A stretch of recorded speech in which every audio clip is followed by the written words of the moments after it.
যারা ইমানদার বান্দাদের উপর অত্যাচার করেছে, নির্যাতন করেছে, ওদেরকে আমি আল্লাহ পাক রব্বুল আলামিন ছাড় দেই, কিন্তু ছেড়ে দেই না। ওয়া মাকারু ওয়া মাকারাল্লাহ ওয়াল্লাহু খায়রুল মাকিরিন।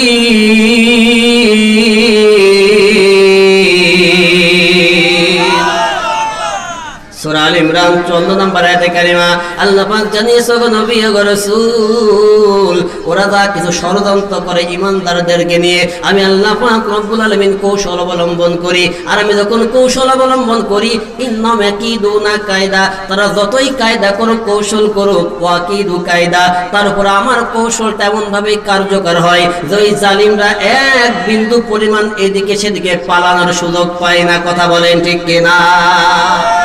আমার ভাইরা, এজন্য মক্কা বিজয়ের সময় আল্লাহর নবী যখন মক্কা বিজয় করলেন, মক্কা তাওয়াফ করার পরে মক্কা ঘরের মধ্যে ঢুকলেন, ঢোকার পরে 360টা মূর্তি ছিল, ওই 360টা মূর্তিকে চুরমার করে দিলেন, ভেঙে তছনছ করে দিলেন। এইবার কাবা ঘর থেকে নবীজি বাড়ানোর পরে দেখলেন কাবা ঘরের সামনে মক্কার কুরাইশের বড় বড় নেতাগুলো দল ধরে লাইন দিয়ে দাঁড়িয়ে আছে। নবীজি তাদের কাছে প্রশ্ন করলেন, আজকে তোমরা আমার কাছে কেমন ব্যবহার আশা করো? কুরাইশ নেতারা বলতেছে, হে মুহাম্মদ, আমরা তো জানি তুমি সহনশীল একজন ব্যক্তি, তুমি ক্ষমাশীল একজন ব্যক্তি, তুমি দয়াশীল একজন ব্যক্তি, সুতরাং তোমার কাছে আজকে আমরা দোয়া প্রার্থনা করতেছি, দয়া প্রার্থনা করতেছি, ক্ষমা প্রার্থনা করতেছি, তুমি আমাদেরকে মাফ করে দাও, ক্ষমা করে দাও। আল্লাহ নবী ওই দিন সকল কাফের নেতাদেরকে সাধারণ ক্ষমা ঘোষণা করে দিলেন, কিন্তু 60 জন ব্যক্তির নামে রাসূলুল্লাহ বললেন, ওয়ারেন্ট জারি করে দিয়ে জানিয়ে দিলেন এই 7 জন ব্যক্তিকে ক্ষমা করা হবে না। তাদের ভিতরে 1 নাম্বার ছিল আব্দুল্লাহ ইবনে খিতাল। জোরে বলেন নাম কি? আব্দুল্লাহ ইবনে খিতাল। আরো জোরে বলেন নাম কি? আব্দুল্লাহ ইবনে খিতাল রাসূলুল্লাহকে ক্ষমা করেন নাই, বরং তার বিরুদ্ধে 144 ধারা জারি করে রাসূলুল্লাহ বললেন, ওকে যেখানেই পাবা সেখানেই মার, কোন রকম ছাড় হবে না। আমার ভাইরা, আব্দুল্লাহ ইবনে খিতালের বিরুদ্ধে এমন সিদ্ধান্ত রাসূলুল্লাহ কেন নিলেন, কি কারণে নিলেন? কারণ হলো আব্দুল্লাহ ইবনে খিতাল প্রথম অবস্থায় মুসলমান ছিল। এই লোকটা মুসলমান যখন হয়েছে, মুসলমানদের মধ্যে চলাচল করতেছে, এরপরে একজন মুসলমান ইমানদার সাহাবীকে হত্যা করার পরে তার কাছে যেই টাকা পয়সা ছিল, এই টাকা পয়সাগুলো নিয়ে এই আব্দুল্লাহ ইবনে খিতাল পালায়ে মক্কায় চলে যায়। মক্কায় যাওয়ার পরে কুরাইশ নেতাদের সঙ্গে, কাফেরদের সঙ্গে বন্ধুত্ব তৈরি করে ওই মক্কায় বসে বসে এই মুসলমানদের টাকা দিয়েই এবার মদিনার রাষ্ট্র নিয়ে ষড়যন্ত্র শুরু করে দেয়। এই জন্য নবীজি আব্দুল্লাহ ইবনে খিতালকে ক্ষমা করে নাই। এবার আপনি বর্তমান দেশের সাথে আসেন, আজও আমার দেশে আমরা দেখতে পাই অনেক দেশদ্রোহী এক শ্রেণীর মানুষ আমার দেশের টাকা পয়সা চুরি করে, ব্যাংক লুটপাট করে, শেয়ার বাজার অর্থ কেলেঙ্কারি করে এই দেশের টাকাগুলো অন্য দেশে পাচার করে নিয়ে যেয়ে অন্য দেশে বসে বসে আমার দেশের ভূখণ্ড নিয়ে তারা ষড়যন্ত্রে লিপ্ত হয়েছে। কথা বলেন ঠিক কিনা? আমার ভাইরা, আব্দুল্লাহ ইবনে খিতাল মুসলমানদের টাকা নিয়ে মক্কায় বসে যখন মদিনা রাষ্ট্র নিয়ে ষড়যন্ত্র করার কারণে রাসূলুল্লাহ 144 ধারা জারি করেছে। সবাইকে সাধারণ ক্ষমা ঘোষণা করলেও এই আব্দুল্লাহ ইবনে খিতালকে ক্ষমা করে নাই। আমরা আজকে এখান থেকে জানিয়ে দিতে চাই, যারা আমার দেশের টাকা পাচার করে, আমার দেশের অর্থ আত্মসাৎ করে, লুটপাট করে অন্য দেশে বসে আমার দেশ নিয়ে ষড়যন্ত্র করতেছে, এক বিন্দু ওদের ছাড় দেয়া হবে না। কথা বলো ঠিক কিনা? ওদের যেখানেই পাওয়া যাবে সেখানে ওদেরকে গায়ের চামড়া খুলে ডুগডুগি বাজানো হবে। কথা বলেন ঠিক কিনা? আমার ভাইরা, এজন্য এই 15 বছর ধরে ইসলামের যেই ক্ষতি করেছো, এদেশের যেই ক্ষতি করেছো, অর্থনৈতিক যেই ক্ষতি করেছো, গুম খুন হত্যা করেছো, আয়না ঘর তৈরি করে অমানবিক নির্যাতন চালিয়েছো, আলেম ওলামার উপরে নির্যাতন চালিয়েছো, এই অত্যাচারের প্রতিশোধ এই বাংলার জনগণ নিয়েই ছাড়বে। এই বাংলার তাওহীদ জনতা এক বিন্দু ছাড় দেবে না। তাদেরকে যেখানেই পাওয়া যাবে গায়ের চামড়া খুলে এই বাংলার জনগণ ডুগডুগি বাজিয়ে ছাড়বে। কথা বলো ঠিক কিনা? কোথায় যাবা? মনে করতেছ পালিয়েছি দেশ থেকে, মনে হয় বেঁচে গেলাম। এত সহজ না মামু। যেখানেই যাও, যেখানেই পালাও, আমার আল্লাহর হাত ক্ষমতা সেখানে আছে না নাই? আরো জোরে বলেন। আমার আল্লাহ চাইলে সেখান থেকে বের করে আনতে পারে কি পারে না? সুতরাং আমার ভাইরা, তারা যে ষড়যন্ত্র করেছিল, এই আব্দুল্লাহ ইবনে খিতাল মদিনা রাষ্ট্র নিয়ে, আমার নবীজি তাকে ক্ষমা করে নাই। এইবার মক্কা বিজয়ের পরে দেখা গেল আব্দুল্লাহ ইবনে খিতাল কাবা ঘরের গিলাফ ধরে ঝুলে আছে। রাসূলের কাছে সংবাদ আসলো, ওগো নবী, ওগো রাসূল, আব্দুল্লাহ ইবনে খিতাল কাবা ঘরের গিলাফ ধরে ঝুলতেছে। এই মুহূর্তে আমরা কি করতে পারি? ওইটা তো হারাম শরীফ, ওই জায়গা মানুষ হত্যা করা নিষেধ, রক্তপাত করা নিষেধ, হত্যা করা যাবে না। তাহলে আমরা কি করতে পারি? আল্লাহর নবীজি ওই জায়গায় নির্দেশ দিয়ে দিলেন, যদিও কাবার চত্বর, কাবার এরিয়া হারাম শরীফ, রক্তপাত করা নিষেধ, তারপরেও ওকে ওইখানে ধরেই একেবারে পৃথিবী থেকে বিদায় করে দাও। জবান ছেড়ে বলেন আল্লাহু আকবার। এটাই হলো ইসলামের পাওয়ার, ইসলামের ক্ষমতা। কথা বলেন ঠিক কিনা? আমার ভাইরা, এজন্য আল্লাহ পাক রব্বুল আলামিন কুরআনুল কারীমের মধ্যে জানিয়েছে, লা ইল্লাম ইয়ানতাহিল মুনাফিকুনা ওয়াল্লাযীনা ফী কুলুবিহিম মারাদু ওয়াল মুরজিফুনা ফিল মাদিনা লানুগরিয়ান্নাকা বিহিম সুম্মা লা ইউজাওয়িরুনাকা ফিহা ইল্লা কলিলা।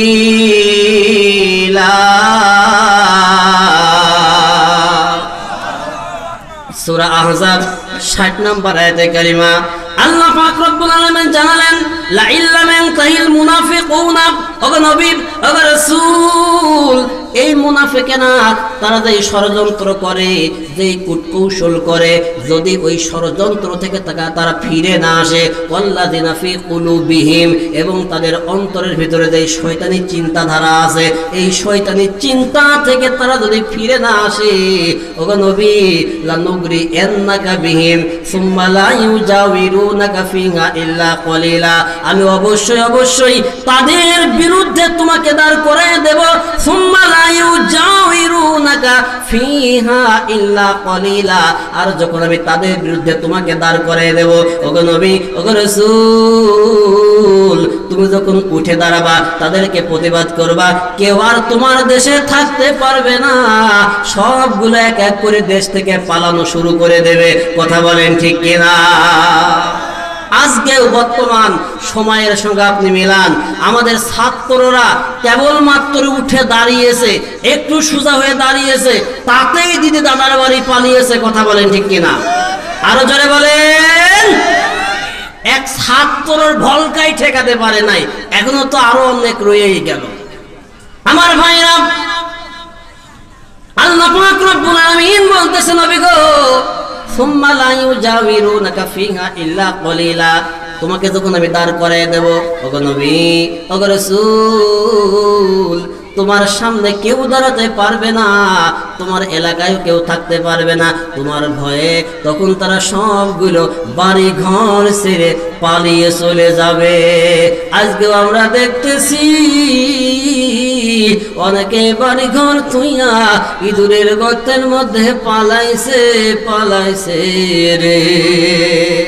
কথা কন আরো জোরে, আর একবার। আমার ভাইরা, এজন্য কবি বলেছেন, কবি জানিয়েছেন, আধারে ভয় করো না, আলো আছে আড়ালে, কালো সব পালিয়ে যাবে তুমি উঠে দাঁড়ালে। আধারে ভয় করো না, আলো আছে আড়ালে, কালো সব পালিয়ে যাবে তুমি উঠে দাঁড়ালে। সবাই জবান ছেড়ে কোন আল্লাহু আকবার। আমার ভাইরা, আল্লাহ পাক রব্বুল আলামিন জানলেন নবী গো, তুমি যদি উঠে দাঁড়াও সবগুলো তোমার থেকে পালিয়ে চলে যাবে, কিন্তু পালিয়ে যেও বাঁচতে পারবে না। পরবর্তী আয়াত, মালউনিনা আইনামা সুকিফু উখিযু ওয়া কুতিলু তাকতিলা। সূরা আহজাব 61 নম্বর আয়াতে কারিমা আল্লাহ পাক রব্বুল আলামিন জানালেন মালউনিনা, তাদের উপরে অভিশাপ। আইনামা সুকিফু, ওরা যেখানেই পালাক না কেন, যেখানেই যাক না কেন, উখিযু, ওদেরকে ধরা হবে, ওদেরকে খুঁজে বের করে নিয়ে আসা হবে। ওয়া কুতিলু তাকতিলা, এরপর ওদের উপরে নির্মম ভাবে প্রতিশোধ গ্রহণ করা হবে।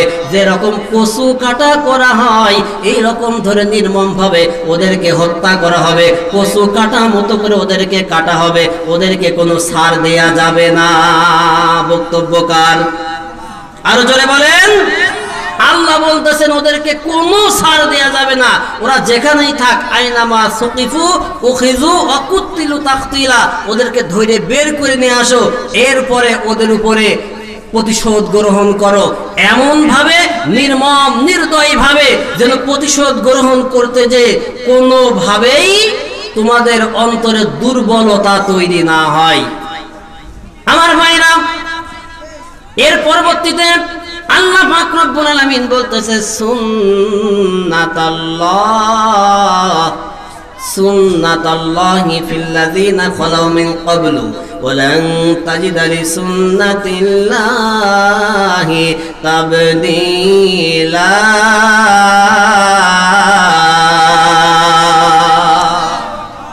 সূরা আহজাব 62 নম্বর আয়াতে কারিমা আল্লাহ পাক এইবার বলতেছে সুন্নাতুল্লাহ, এটাই হলো আল্লাহর পদ্ধতি। ফিল্লাযীনা খালাউ মিন ক্বাবলু, ওদের পূর্বে যারা বাপ দাদারা ছিল, যারা যারা এই স্বৈরাচার নীতি অবলম্বন করেছে, ওই ফিরাউন, নমরুদ, হামান, কারুন, আবুল আহাব, আবু জেহেল, এদের দিকে তাকিয়ে দেখো আল্লাহ পাক রব্বুল আলামিন এদের উপরে কিভাবে প্রতিশোধ গ্রহণ করেছে। সুতরাং ফিল্লাযীনা খালাউ মিন ক্বাবলু, এই পূর্বে যারা এরকম স্বৈরাচার নীতি অবলম্বন করেছে, আমার আল্লাহ পাক রব্বুল আলামিন ওদেরকে একটু ছাড় দিয়েছে, অবকাশ দিয়েছে, কিন্তু ছেড়ে দেই নাই। আল্লাহ পাক এই পৃথিবীর জমিনেই তাদের উপরে প্রতিশোধ গ্রহণ করেছে এবং পরকালেও তাদের জন্য রয়েছে কঠিন যন্ত্রণাদায়ক শাস্তির ব্যবস্থা। এই জন্য আল্লাহ বলতেছেন সুন্নাতুল্লাহ, এইটাই আল্লাহর পদ্ধতি। আল্লাহ কোনো জালিম, কোনো স্বৈরাচারকে ছাড় দেয় না। আমার ভাইরা, এ পর্যন্তই না, এরপর আয়াতের শেষ অংশ আল্লাহ পাক রব্বুল আলামিন বলতেছেন ওয়ালান তাজিদা লিসুন্নাতিল্লাহি তাবদীলা।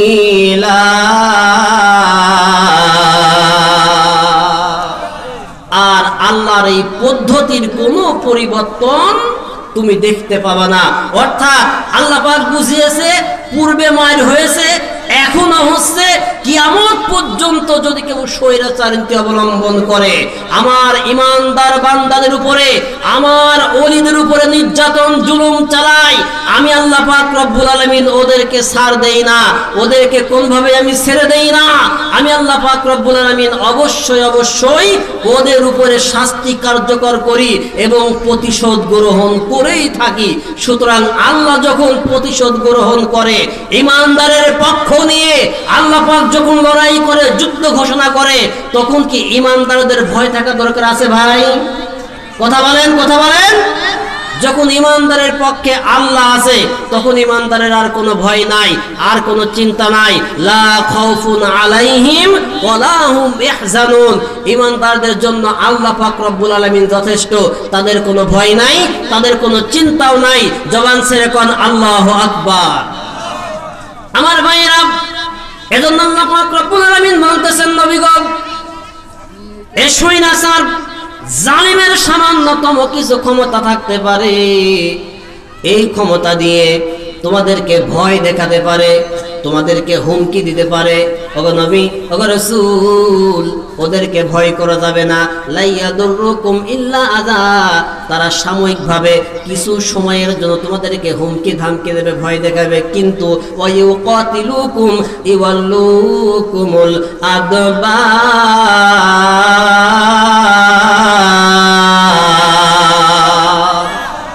সূরা আলে ইমরান 111 নম্বর আয়াতে কারিমা আল্লাহ পাক রব্বুল আলামিন জানিয়েছে, ওগো নবী, ওগো রাসূল, ওরা যতই হুমকি দামকি দেখ, ভয় দেখাক, ওদেরকে ভয় করা যাবে না।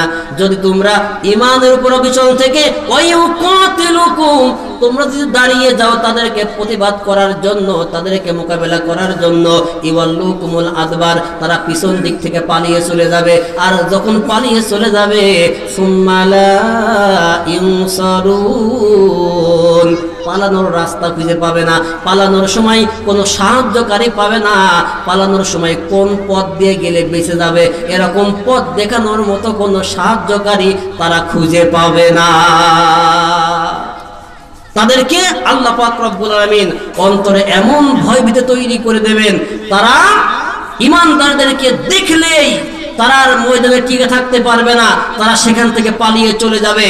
এই জন্য ঈমানদারের তাকবীর স্লোগানের এমন পাওয়ার, এমন ক্ষমতা, ঈমানদার বান্দা যখন আল্লাহু আকবার বলে ময়দানে দাঁড়িয়ে যায়, কাফেরদের মসনদ তখন থরথর করে কাঁপা শুরু হয়ে যায়।